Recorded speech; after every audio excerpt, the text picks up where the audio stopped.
Design app में आपका स्वागत है और ये अपना एमएस वर्ड का पहला वीडियो है।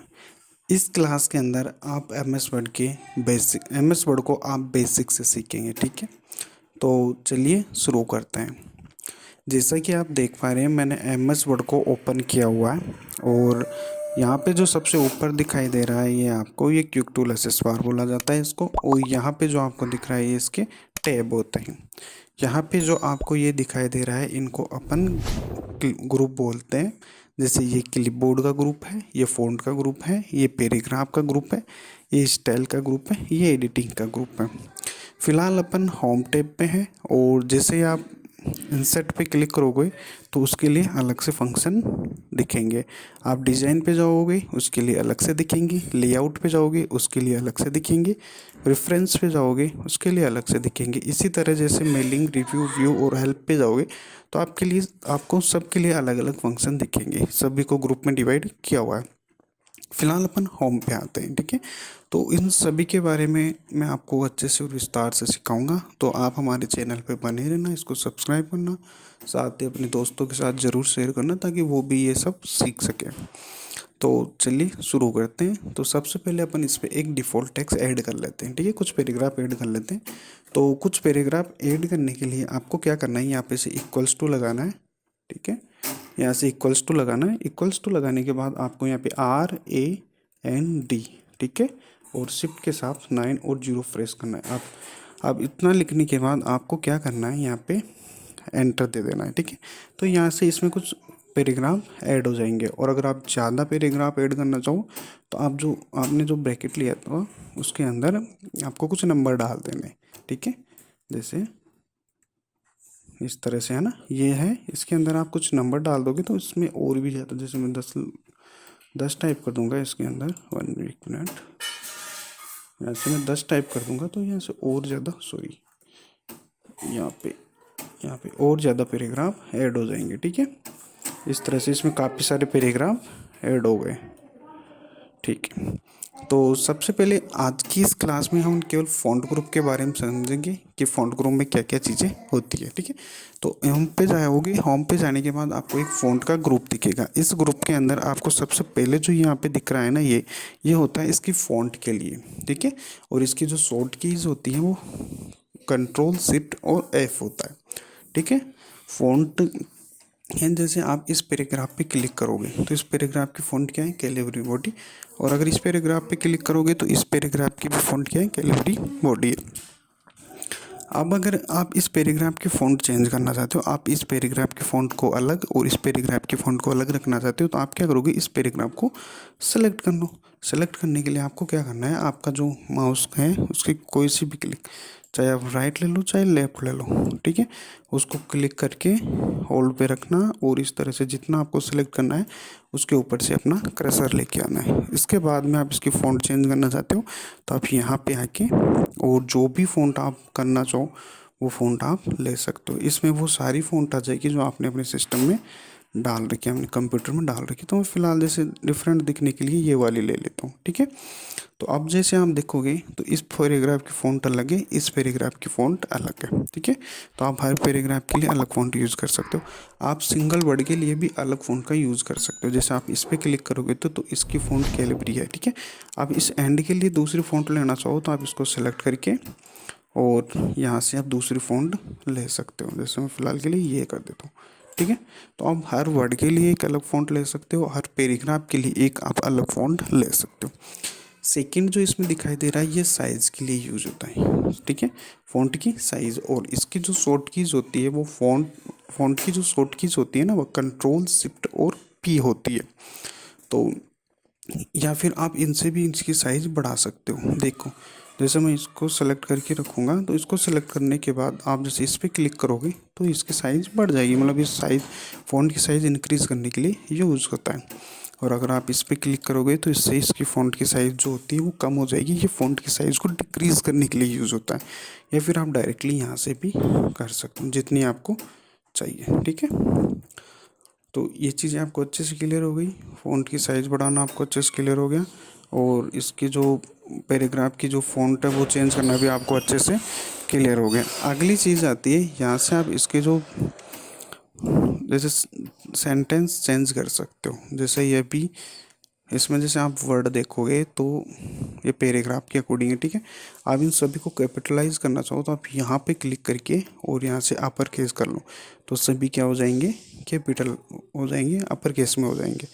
अब इसको सिलेक्ट करते हैं और आप सभी को स्मॉल करना चाहते हो। जैसे इसमें फर्स्ट लेटर वो है कैपिटल है, बड़ा है, अपर केस में है, बाकी सारे स्मॉल है। तो आपको क्या करोगे, इसको सेलेक्ट करोगे। सेलेक्ट करने के बाद आप यहाँ पे जाओगे। यहाँ पे जाने के बाद आपको क्या करना है, लोअर केस पे करना है। तो आप जैसे ही इसको सेलेक्ट करोगे तो सारे के सारे जो कीवर्ड होंगे वो क्या हो जाएंगे, स्मॉल में हो जाएंगे, ठीक है। इसमें और भी काफ़ी सारे हैं। इसमें कैपिटलाइज ईच वर्ड, मतलब प्रत्येक वर्ड, जैसे ये रीडिंग है, इसका जो फर्स्ट लेटर है वो कैपिटल है। इसी तरह इज है तो इसका फर्स्ट लेटर कैपिटल करना था तो इजियर है, इसका फर्स्ट लेटर कैपिटल करना था तो इसके लिए आपको क्या करना पड़ेगा, इसको सेलेक्ट करना पड़ेगा और इसके बाद में आपको यहाँ से कैपिटलाइज ईच वर्ड कर लेना। तो इस पैराग्राफ के सभी वर्ड के जो फर्स्ट लेटर होगा वो कैपिटल हो जाएगा। और इसके बाद में जो इसका टोंगल वाला है, इसमें क्या होता है कि जो कैपिटल होगा वो स्मॉल में हो जाएगा और जो स्मॉल में होगा वो कैपिटल में हो जाएगा। जैसे आप इसको सेलेक्ट करो, ठीक है, इसका फर्स्ट लेटर कैपिटल है ना। अब जैसे अपन इसको टोंगल करेंगे तो ये इसमें क्या होगा, फर्स्ट लेटर तो स्मॉल हो जाएगा और बाकी सारे कैपिटल हो जाएंगे। अगर जैसे इसमें सारे कैपिटल है ना और आप इसको सेलेक्ट करोगे तो इसमें क्या हो जाएगा, सारे के सारे स्मॉल हो जाएंगे। तो इस तरह से ये सारे काम करते हैं। ये सेंटेंस केस वाला तो है ही है, जैसे इसका फर्स्ट लेटर कैपिटल होगा और बाकी जितने भी वर्ड है सारे स्मॉल के अंदर यूज़ होंगे। ये सेंटेंस केस हो गया। लोअर केस में क्या होता है कि सभी के सभी लोअर केस में हो जाएंगे। अपर केस में होता है, जैसे इसके नाम से ही पता चला कि सारे के सारे अपर केस में हो जाएंगे। कैपिटलाइज इस वर्ड में क्या होता है कि जितने भी होते हैं ना उसके, मतलब एक पैराग्राफ है, एक पैराग्राफ में 100 वर्ड है तो 100 वर्ड का जो फर्स्ट लेटर होगा ना, सभी के फर्स्ट लेटर वो कैपिटल हो जाएंगे, बाकी स्मॉल हो जाएंगे। और टोंगल में जो भी कैपिटल होगा वो स्मॉल में हो जाएगा, जो स्मॉल में हो वो कैपिटल में हो जाएगा, ठीक है। अब इसके बाद में आपको यहाँ पे दिख रहा है ये क्लियर फॉर्मेटिंग के लिए यूज़ होता है। जैसे आपने यहाँ पे इस पर फॉर्मेटिंग कर रखी है, ठीक है, साइज़ वगैरह बढ़ा रखी है जो भी, तो इसको क्लियर करना चाहते हो। जैसे अभी तो फ़िलहाल मैंने ये एक ही कर रखा है। अब जैसे मैं इसका कलर चेंज कर लेता हूँ एक बार, तो इसके लिए मैं इसको सेलेक्ट करूँगा और यहाँ से आप इसका कलर चेंज कर सकते हो। जो भी कलर आपको अच्छा लगे वो आप यहाँ से कर सकते हो, ठीक है। तो फिलहाल के लिए मैं ये रेड वाला कर देता हूँ। तो ये मैंने इसका कलर चेंज कर दिया।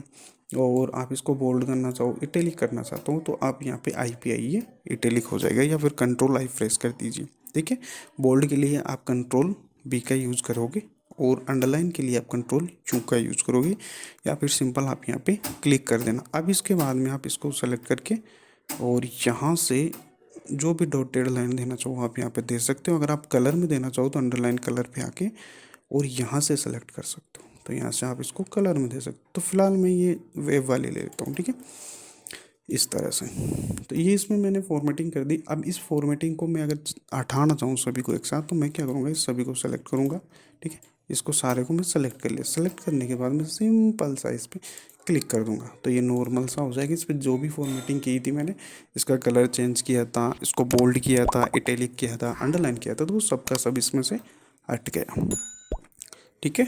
यहाँ से आता है ये, इसको बोलते हैं स्ट्राइक थ्रोट, किसी वर्ड के ऊपर, ठीक है, ऊपर है ना, ऊपर के लिए इसका यूज़ करते हैं और डाउन के लिए अंडरलाइन का यूज़ करते हैं, ठीक है। तो ये इसके बीच में से लाइन आती है इस तरह से, ठीक है। जैसे आप इस पूरे पैराग्राफ को सिलेक्ट करोगे और ये कर दोगे तो ये इस तरह से हो जाएगा, ठीक है।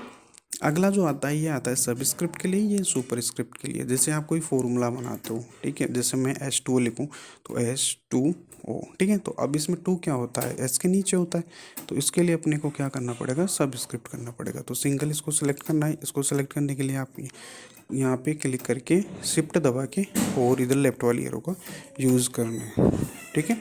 इसके बाद में आपको क्या करना है, इस पर सबस्क्रिप्ट पर क्लिक करना है, तो ये इस तरह से हो जाएगा। अब सेकंड होता है कि अपने को कुछ स्क्वायर वगैरह लगानी हो तो इसके लिए यहाँ पे क्लिक करके और 2 लिखता हूँ मैं, ठीक है। तो स्क्वायर लगाने के लिए अपन क्या करेंगे, इसको सेलेक्ट करेंगे, 2 को, केवल 2 को सेलेक्ट करेंगे। इसके बाद में अपन यहाँ पे क्लिक करेंगे तो इस तरह से स्क्वायर लगा देंगे। तो इससे सबस्क्रिप्ट अपन फॉर्मूलाज वगैरह में, केमिस्ट्री के फॉर्मूले वगैरह होता है तो उनमें यूज़ करते हैं। सुपर स्क्रिप्ट और मैथमेटिकल कोई इक्वेशन हो तो उसके लिए यूज़ करते हैं। यहाँ पे जो होता है टेक्स्ट को इफेक्ट दे सकते हैं। जैसे अभी मैं यहाँ पे ये रीडिंग है, इस रीडिंग को कुछ इफेक्ट देना चाहूँ तो इसको सेलेक्ट करूँगा। यहाँ पे जाने के बाद मैं अब जो भी इफेक्ट देना चाहूँ, जो भी मैं इस पर अप्लाई करना चाहूँ वो इस पर आ जाएगा इस तरह से। ठीक है, जैसे ही सेव टाइम है इस पे जाओगे आप तो यहाँ से कुछ भी देना चाहो, आउटलाइन वगैरह इस तरह से वर्ड की जो भी देना चाहो, जैसे आउटलाइन होती है ना इसके ऊपर ऊपर की, उसके लिए अपन इसका यूज़ करते हैं। ठीक है, तो इसमें काफ़ी सारे ऑप्शन हैं, आप सभी को एक बार ज़रूर ट्राई करना। आपको जैसे जैसे अप्लाई करते जाओगे आपके सभी ऑप्शन आपके क्लियर होते जाएंगे। अगला जो ऑप्शन होता है वो हाईलाइट करने के लिए यूज़ होता है। जैसे ये टेक्स्ट है, मैं इस टेक्स्ट को सेलेक्ट करता हूँ और यहाँ से इसको यूज़ करता हूँ, तो ये क्या करता है, इसको हाईलाइट करने के लिए यूज़ करता है। ये कोई फॉर्मेटिंग नहीं होती है। ठीक है, जो आप टेक्स्ट को हाईलाइट करते हो वो कोई फॉर्मेटिंग नहीं होती है। अगर आप इसको इस क्लियर फॉर्मेटिंग के जरिए हटाना चाहोगे तो ये नहीं हटेगी, क्योंकि इसने कोई फॉर्मेटिंग नहीं की है, इसने सिंपल सा इस वर्ड को केवल हाईलाइट किया है। ठीक है, तो आपको ये सारी चीज़ें अच्छे से समझ में आ गई होगी कि होम टैब में आने के बाद अपन ने फ़ॉन्ट ग्रुप डिस्कस किया। फ़ॉन्ट ग्रुप में अपन ने सबसे पहले पैराग्राफ की, किसी वर्ड की फ़ॉन्ट चेंज करना सीखी, फिर उसके साइज़ को इंक्रीज और डिक्रीज करना सीखा। उसके बाद में उसमें जो सेंटेंस केस से चेंज, मतलब उसके जो भी केसेस हैं, अब अपर केस में करना चाहो, लोअर केस में करना चाहो, वो चीज़ अपन ने सीखी। उसके बाद में अपन ने कुछ फॉर्मेटिंग उस पर अप्लाई की। फॉर्मेटिंग अप्लाई करने के बाद अगर उसमें उस फॉर्मेटिंग को हटाना है तो अपन क्लियर फॉर्मेटिंग का किस तरह से यूज़ करते हैं वो भी अपन ने देख लिया। इसके बाद में अपन ने इसमें सबस्क्रिप्ट और सुपरस्क्रिप्ट के बारे में भी देखा है कि किस तरह से अपन उनका यूज़ रहते हैं, क्यों यूज़ लिया जाता है। इसके बाद में अपन यहाँ से इसमें टेक्स्ट इफेक्ट और टाइपोग्राफी भी देखी है कि किसी वर्ड पे अगर अपने को कुछ टेक्स्ट टाइप करना हो या देना हो तो कैसे यूज़ करते हैं। फिर साथ में उस वर्ड को, किसी वर्ड को या पैराग्राफ को हाईलाइट करना हो तो अपन इसका यूज़ करते हैं, और उसको कलर देना हो तो अपन इसका यूज़ करते हैं, फ़ॉन्ट कलर का। ठीक है, तो इस क्लास में इतना ही, और ये अपनी पहली क्लास है, और एमएस वर्ड को पूरा सीखने के लिए आप हमारे साथ बने रहिए। यहाँ पे आपको पूरा कंटेंट फ्री में सिखाया जाएगा, बहुत अच्छे से सिखाया जाएगा। साथ ही आने वाले टाइम में आपको इसमें programming, web development, web designing और साथ ही इसमें ग्राफिक्स के रिलेटेड भी काफ़ी, मतलब अगर देखिए जाए तो टेक्निकल स्किल से रिलेटेड आपको काफ़ी सारे अच्छे लेक्चर फ्री में मिलेंगे। तो आप इस चैनल को ज़रूर सब्सक्राइब करें। Thank you, happy learning.